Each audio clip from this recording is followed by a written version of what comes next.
Le livre du ciel, tome 4. 10 octobre 1900. Ces écrits manifestent clairement la façon dont Jésus aime les âmes. L'âme peut sortir du corps uniquement par la force de la douleur ou par celle de l'amour. Deuxième partie.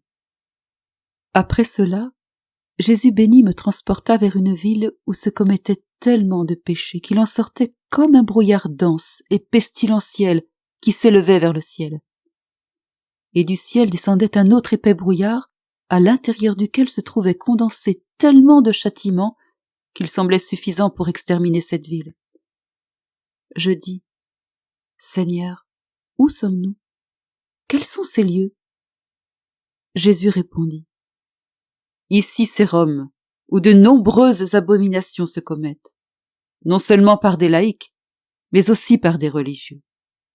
Ils méritent que ce brouillard finisse par les aveugler et par provoquer leur extermination.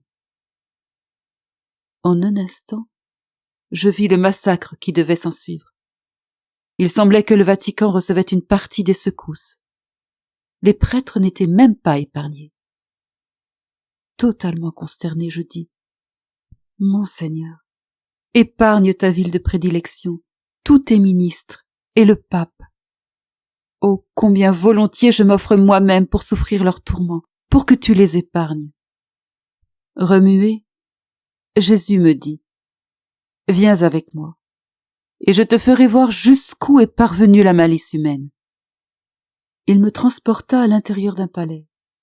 Dans une chambre secrète se trouvaient 5 ou 6 députés qui se disaient entre eux, Nous nous rendrons lorsque nous aurons détruit les chrétiens. Il semblait qu'il voulait contraindre le roi à écrire de sa propre main un décret de mort contre les chrétiens avec l'autorisation de s'emparer de leurs biens.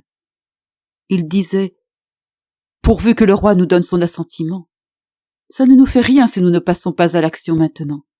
Au bon moment et dans les circonstances favorables, nous le ferons. Après cela, Jésus me transporta ailleurs. Il me fit voir qu'un de ceux qui se disent chefs allait mourir. Il semblait tellement uni au démon que, arrivé à ce point si près de la mort, cela ne le dérangeait même pas. Il tirait toute sa force des démons qui l'accompagnaient comme ses amis fidèles. Lorsque les démons m'ont vu, ils ont été ébranlés. L'un voulait me battre, un autre me faire telle chose, un autre telle autre chose. Cependant, en ne m'occupant même pas de leur vexation, parce que le salut de cette âme m'était plus précieux, je me suis efforcé d'entrer et je suis arrivé auprès de cet homme.